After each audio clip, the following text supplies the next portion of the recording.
Hello friends, வாங்க ஒரு அருமையான பன்னீர் கிரேவி செய்யலாம். ரொம்ப ரொம்ப டேஸ்டியாக இருக்கும், ஹெல்த்தியாக இருக்கும். இதை ரைஸ்லேயும் டிஃபன் பாக்ஸ் ரெசிபி மாதிரியும் செஞ்சு கொடுக்கலாம். ஸோ இதை எப்படி செய்யலான்னு வாங்க பார்க்கலாம். அதுக்கு ஒரு பன்னீர் வாங்கியிருக்கேன். ஸோ அதை வந்து க்யூபாக கட் பண்ணி எடுத்துக்கோங்க. ஸோ சும்மா நைஃப் எடுத்து இந்த மாதிரி ப்ரெஸ் பண்ணிங்கன்னா கட் ஆயிரும்.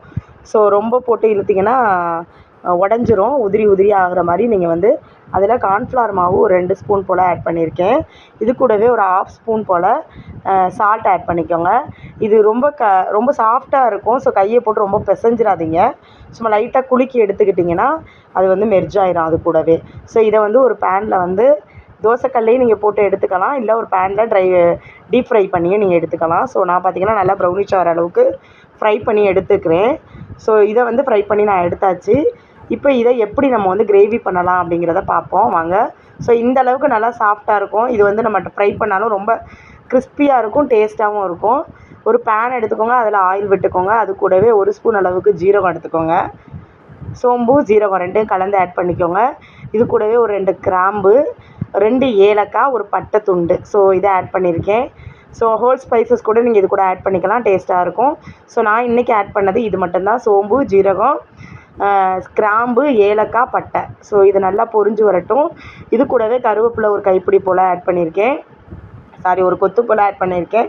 இது கூடவே ஆனியனை வந்து குட்டி குட்டியாக சாப் பண்ணி எடுத்துக்கோங்க. ஆனியன் வந்து நல்லா ஒரு ப்ரௌனிஷ் கலரில் வரணும்.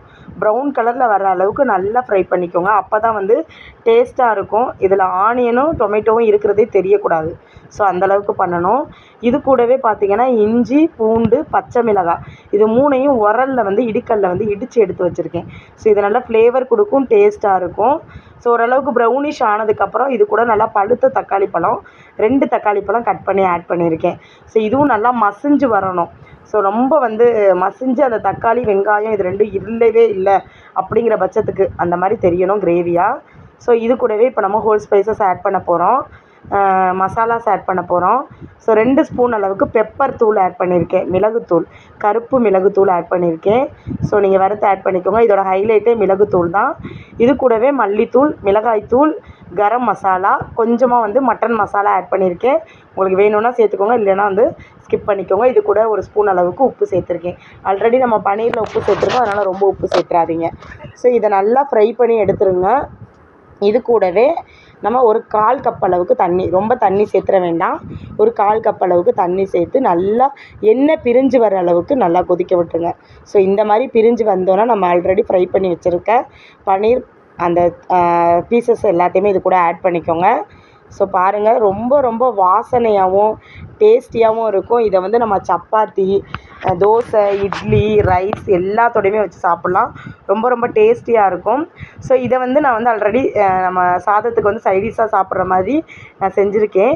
இதே மசாலாவை நீங்கள் வந்து டிஃபன் பாக்ஸ் ரெசிபியாக கொடுக்கணும் அப்படின்னு நினச்சிங்கன்னா, அதே நம்ம ஃப்ரை பண்ணி வச்சுருக்கோம் இல்லையா, அந்த பேன்லேயே ஒரு 2 கரண்டி அளவுக்கு சாதத்தை நான் எடுத்து, ரொம்ப குழைவாக வடிச்சிட வேண்டாம், லைட்டாக கொஞ்சம் விரையாக வடிச்சுக்கோங்க சாதத்தை. பார்த்திங்கன்னா இதை வந்து இது கூட நல்லா மிக்ஸ் பண்ணி நீங்கள் டிஃபன் பாக்ஸில் ஆட் பண்ணி. ஸோ பாருங்கள், டிஃபன் பாக்ஸில் வந்து நம்ம ஆல்ரெடி நல்லா மிக்ஸ் பண்ணிட்டு நம்ம எடுத்து வச்சுட்டோம். ஸோ பன்னீர், இது வந்து பன்னீர் மசாலா ரைஸுன்னு சொல்லலாம், பன்னீர் ரைஸுன்னு சொல்லலாம். இது கூடவே ஆனியன் ரைத்தா ஆட் பண்ணியிருக்கேன். ஸோ குழந்தைங்க வந்து ரொம்ப விரும்பி சாப்பிடுவாங்க, டேஸ்ட்டாகவும் இருக்கும். நம்ம கர்ட் ரைஸு, சப்பாத்தி, இட்லி, தோசை எல்லாத்துக்குமே யூஸ் பண்ணிக்கலாம். பிடிச்சிருந்தால் லைக் பண்ணி, சப்ஸ்கிரைப் பண்ணி, ஆல் பட்டனை கிளிக் பண்ணி எனக்கு சப்போர்ட் பண்ணுங்கள்.